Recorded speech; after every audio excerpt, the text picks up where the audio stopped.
Assalamualaikum warahmatullahi wabarakatuh. Ketemu lagi di kelas virtual kita, kelas 5A SDN Kanginan 1. Oke anak-anakku sekalian, bagaimana kabarnya hari ini? Bapak harapkan semuanya dalam keadaan baik-baik saja ya. Hari ini kita bertemu lagi. Mudah-mudahan ini adalah awal bagi kita untuk melakukan tatap muka selanjutnya. Ya anak-anak ya. Karena Bapak sebenarnya ingin kita tatap muka, namun apa daya, ini sudah aturan. Mudah-mudahan surat pernyataan yang sudah ditandatangani oleh orang tua kalian, mudah-mudahan dapat cepat terrealisasi sehingga kita bisa bertemu lagi di kelas tatap muka kita di kelas 5 SDN Kanginan 1. Oke anak-anakku sekalian, hari ini kita akan belajar tentang tema 6 subtema 2 di pembelajaran 2. Sebagai kegiatan awal, kegiatan literasi, siapkan buku paket kalian, silahkan baca halaman 80. Ya, baca halaman 80. Di situ ada bacaan yang berjudul perpindahan panas atau kalor secara konveksi. Di sana akan dibahas secara tuntas apa perpindahan panas atau kalor secara konveksi. Kemarin Bapak sudah menjelaskan ada konduksi, ada konveksi, ada radiasi.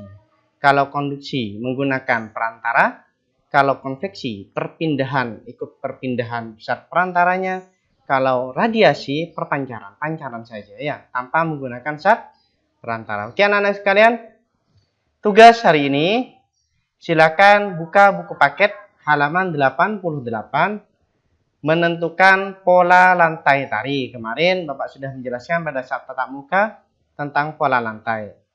Nah, seperti ini. Tari saman Aceh. Berasal dari Aceh. Pola lantainya bagaimana? Silahkan digambar pola lantainya. Oke. Untuk menjelaskan pola lantai itu apa, Bapak ulangi ya agar kalian lebih jelas. Oke, anak-anakku sekalian, Bapak ulangi apa itu pola lantai. Jenis pola lantai. Pertama, pola lantai garis lurus, ada vertikal, horizontal, diagonal, zigzag. Ada garis lengkung berupa lingkaran, berupa setengah lingkaran. Itu jenis pola lantai. Nah, kemudian Bapak langsung pola lantai garis lurus. Apa itu pola lantai garis lurus? Nah ini, seperti ini. Ada sebuah contoh. Nah bentuknya seperti ini. 1, 2, 3, 4. Seperti ini lurus. Berasal dari Aceh Tari Saman. Ya, ini merupakan contoh pola lantai garis lurus horizontal. Kalau kita perhatikan bentukannya lurus ya anak-anak ya. Nah, pola lantai garis lurus vertikal. Berarti vertikal. Ini dari mana? Dari Papua. Ini contohnya bentuknya. Bentuk pola lantainya garis lurus vertikal. Tari Yospan dari Papua. Nah, yang selanjutnya tari Serimpi Jawa Tengah, tari Baris Cangkeden dari Bali, itu semuanya merupakan garis lurus vertikal. Kemudian pola lantai garis lengkung. Kalau tadi garis lurus, sekarang garis lengkung, setengah lingkaran. Bagaimana setengah lingkaran? Seperti ini, garis setengah lingkaran. Tari Sekapur Sirih dari Bengkulu, ini merupakan setengah lingkaran. Ada lagi lingkaran atau melingkar, berarti bentuk melingkar ya anak-anak ya. Nah, contoh tarinya seperti ini. Ada yang tahu? Apa ini? Tari apa? Oke, pintar. Tari kecak yang berasal dari Palu. Oke. Nah, sekarang apa sih fungsi pola lantai itu? Fungsi pola lantai untuk menata gerakan tarian selaras atau kompak antar anggota penari. Pola untuk memperindah pertunjukan gaya tari. Sehingga pola itu dibuat untuk memperindah pertunjukan gaya tari. Selain itu juga bisa juga memperhatikan maknanya, jumlah penarinya, ruangannya atau tempat pertunjukannya. Jadi sebelum membentuk pola tari, pola lantai, kita harus memperhitungkan juga jumlah penarinya berapa, terus kemudian maknanya apa, ruangannya atau tempatnya luas atau tidak, ya anak-anak ya. Nah, oleh karena itu di hampir semua tarian menggunakan lebih dari satu pola lantai dalam gerak tarinya agar lebih menarik dan tidak monoton. Setiap tarian pasti bukan hanya satu, tapi banyak. Nah ini seperti tari Ahlan wa Sahlan dari Banten. Nah ini ya yang pertama, formasi pertama. Dia berbentuk pola lantai horizontal. Formasi kedua, pola lantai zigzag. Ini zigzag, bentuk zigzag. Z. Nah ini pola lantai zigzag. Kemudian berubah lagi. Nah, seperti pola lantai melingkar. Nah, oke anak-anakku, bagaimana barusan ya? Seperti ini ada sudah jawabannya tadi samaan dari Aceh. Pola lantainya bagaimana? Sampai tulis pola lantai apa? Gambar pola lantainya, gambarkan pola lantainya menggunakan seperti tadi ada garis, ada orangnya dipasang silang-silang. Oke anak-anakku ya. Selanjutnya. Contoh peristiwa konveksi, peristiwa perpindahan panas yang konveksi. Ada angin darat dengan angin laut.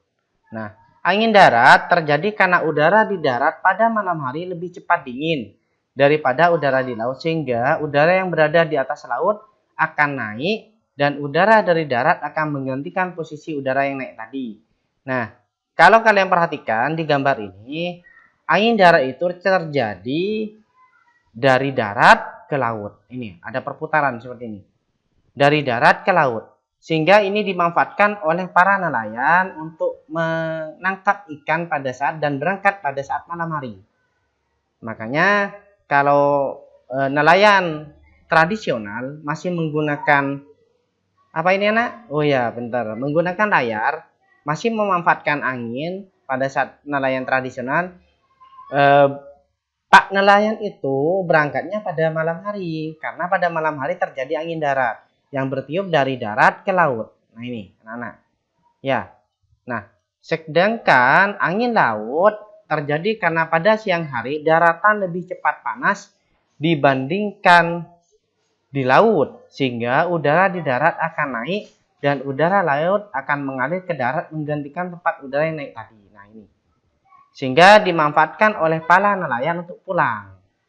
Ingat ya, ini adalah nelayan tradisional, masih memanfaatkan layar untuk berangkat. Namun sekarang seiring dengan perkembangan zaman, seiring dengan perkembangan teknologi, maka ya pintar menggunakan mesin sekarang. Jadi kapanpun bisa berangkat, entah malam, entah siang, entah pagi, para nelayan bisa berangkat ya karena sudah menggunakan mesin. Pintar. Oke, anak-anakku sekalian, kesimpulan pada pagi hari ini. Konveksi adalah perpindahan panas yang disertai dengan perpindahan bagian zat perantaranya. Sehingga terjadi perpindahan zat bagian perantaranya. Seperti pada saat kita masak air itu menguap. Nah, itulah yang disebut dengan konveksi. Oke, anak-anakku sekalian. Pesan Bapak buat murid-muridku tercinta. Seperti biasa saat mengerjakan tugas, foto kirim ke grup WA Paguyuban. Tetap semangat belajar meskipun belajar dari rumah. Jaga kebersihan dengan cara cuci tangan, makan makanan bergizi, olahraga, istirahat teratur, pakai masker. Jangan lupa ya, hindari kerumunan. Jangan lupa sholat dan patuhi perintah orang tuamu. Bapak tidak bosan-bosan patuhi perintah orang tuamu. Karena jika engkau ingin pintar, jika engkau ingin menjadi diwujudkan segala cita-citanya, jangan lupa patuhi perintah orang tuamu. Ya, ridho orang tua adalah ridho ilahi. Murka orang tua adalah murka ilahi. Oke anak-anakku sekalian, Bapak cukupkan sekian pertemuan kelas virtual kita kali ini. Sampai jumpa besok. Mudah-mudahan kita masih tetap diberikan kesehatan. Terima kasih. Wassalamualaikum warahmatullahi wabarakatuh. Tetap semangat belajar.